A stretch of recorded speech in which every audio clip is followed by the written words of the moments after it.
हेदुटणे परिसरामध्ये सुरू असलेल्या दगडखाणीच्या कामामुळे गावातील नागरिकांचं जीवन धोकादायक झालंय। स्फोटक प्लास्टिकमुळे घराच्या भिंतींना तडे गेले असून अनेक घरं पडण्याच्या अवस्थेत आहेत। मोठ्या प्रमाणात उडणारी धूळ आणि प्रदूषणामुळे नागरिकांच्या आरोग्यावर गंभीर परिणाम होतात। पिण्याचे पाणी दूषित झाले असून शेती पिकांचं देखील नुकसान झालंय।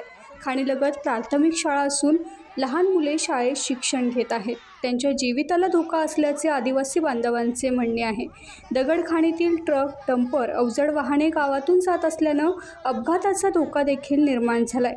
याबाबत महसूल प्रशासन, पोलीस विभाग आणि संबंधित कार्यालयाकडे वेळोवेळी लेखी तक्रार देण्यात आली, मात्र कोणतीही कारवाई करण्यात आलेली नाही। त्यामुळे आदिवासी बांधवांनी साखळी उपोषण सुरू केले।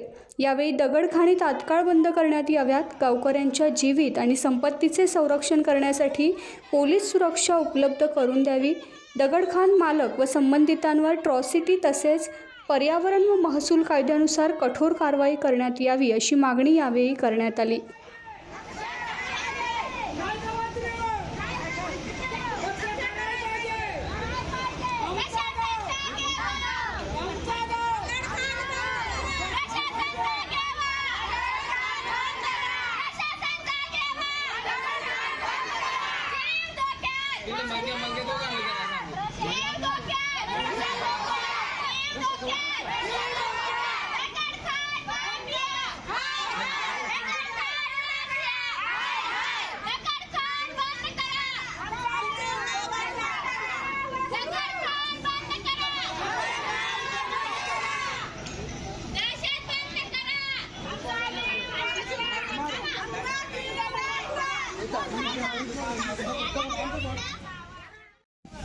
बोल हॅलो।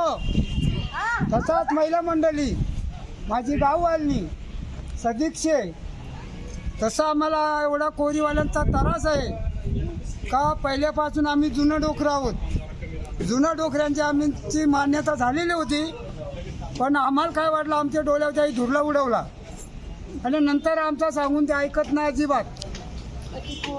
कधी पोरा अडचणी देतात, कोंबडी अडचणी देतात, आमची बकरा अडचणी देतात, आमच्या जमिन्या तिकडे तिकडे सगळे गाडतात। यांच्यापासून जाम त्रास आम्हाला होतो, खूप त्रास होतो। आम्ही किती सहन करणार।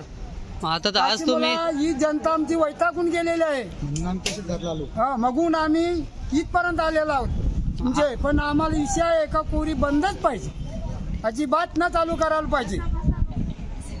सगळी भांडी नाही राहत, कपडे नाही राहत, काहीच नाही राहत।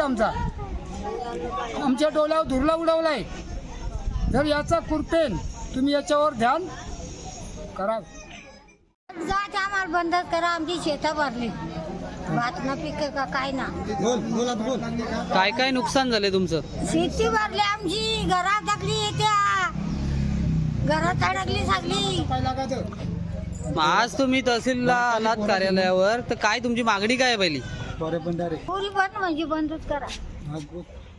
टाइम्स डिजिटलला लाईक करा, सबस्क्राईब करा, शेअर करा आणि बेल आयकॉन दाबायला विसरू नका।